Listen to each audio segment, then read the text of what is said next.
What's up, guys? Back with another Twinmotion tutorial. I'm going to show you how I created this floor plan rendering using Twinmotion. Let's get right into the video. Okay, so as you can see here, we have a very basic layout. We have a living room space as well as a kitchen area. All this was modeled in Revit 2024.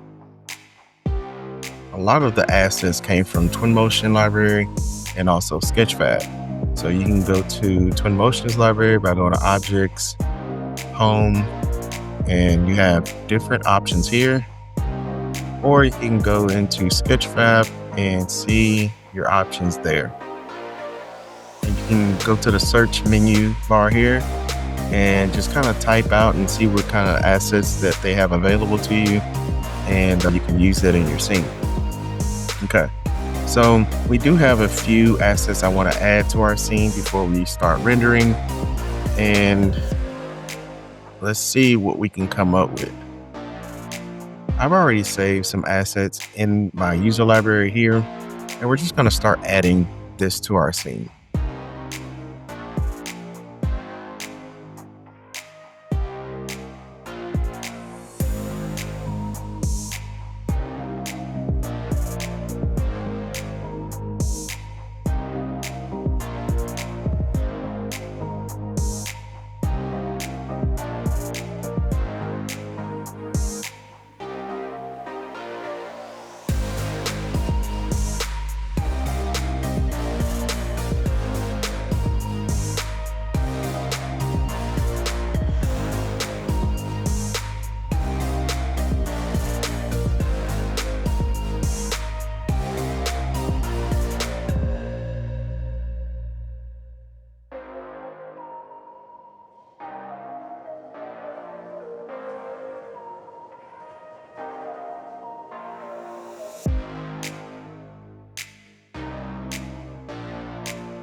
Okay, so now that we have our assets in our scene, you get the point. You can definitely add other different assets to your scene, and you can utilize what Twinmotion has available or Sketchfab. All right, so let's get started with trying to render our scene, and let's create a floor plan. So the first thing you want to do is that we're going to go to our icon here. We're going to go to this house icon, and we're going to select the roof view.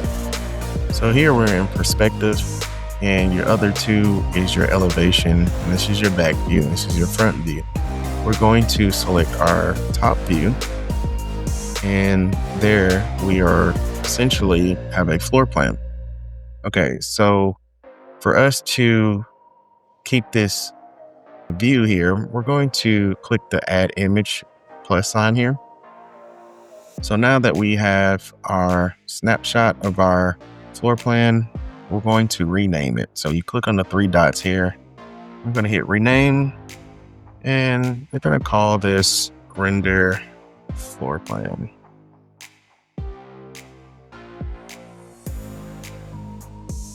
Okay, so you can name your image whatever you like.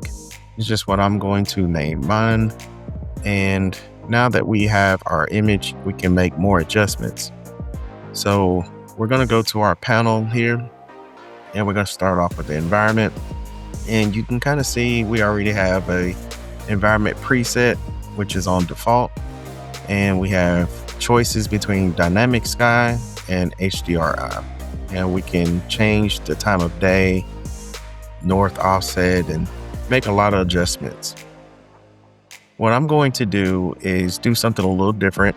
We're going to actually use a HDRI here and select a new HDRI. I'm going to use a studio HDRI instead of your default HDRI, which is at noon clear 01.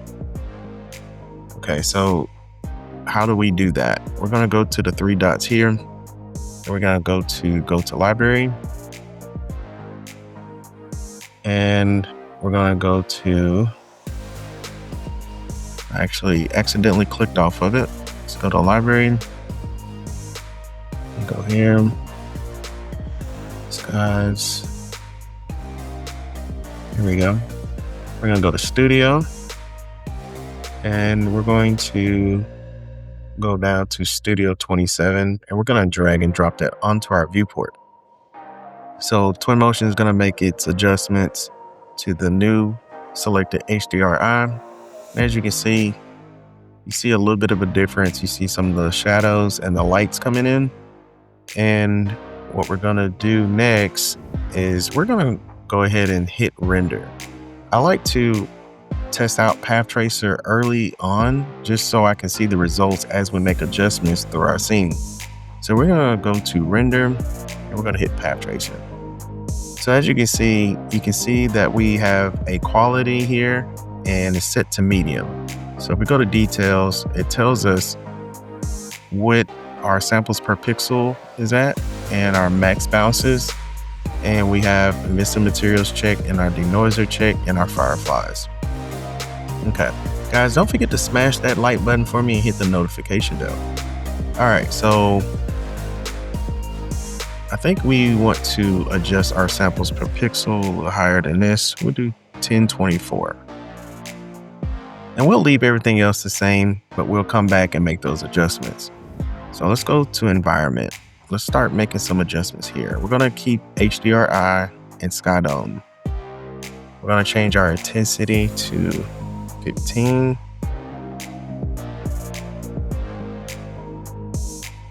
And rotation 165.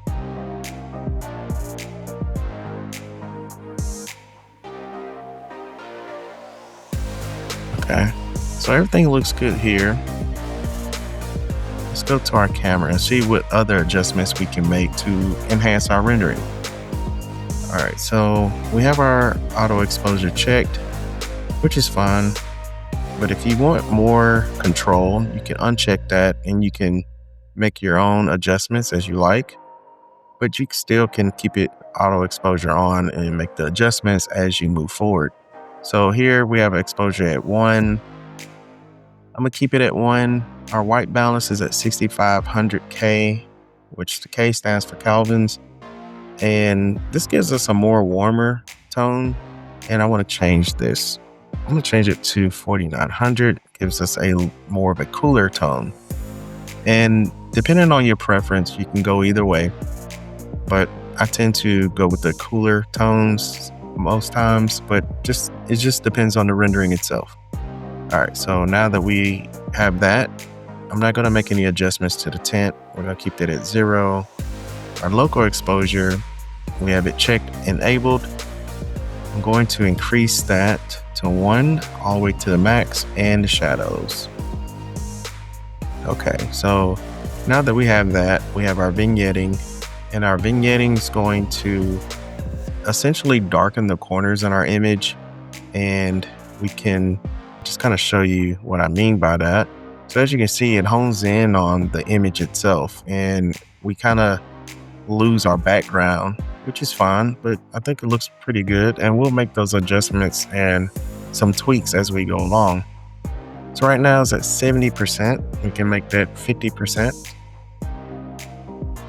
All right, so we do have other options available to us. We have depth of field and bloom and flares and composition overlay.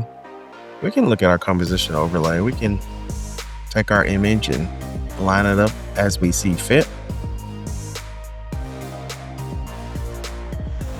can also add more grid lines. We can make this 5, and we can change our rows to 5. So just to kind of find a good composition, you can line it up how you want to. I'm gonna line up the kitchen countertop with this row here, and I think that looks good.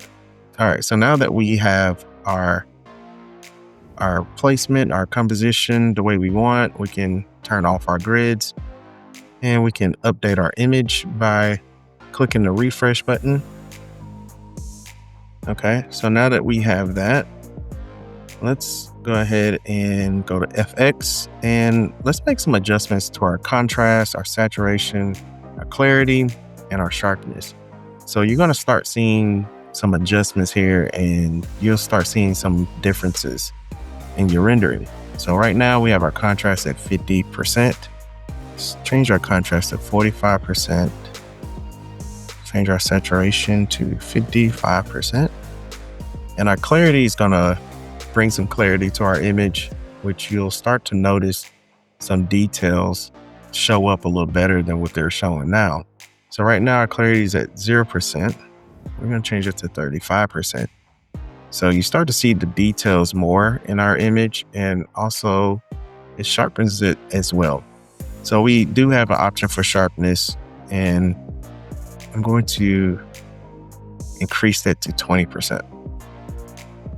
Okay, so now we have another option called LUT. We can change that from standard to custom. We're gonna keep it standard, and we're gonna go to the lookup table, and we're gonna choose an option here, and it's just a filter. You can click whatever filter you see fit. I like to test different filters to see which one looks really good with my scene. And typically I like to go with blue tint or Fuji, and we'll keep it at blue tint. I like how this is coming out.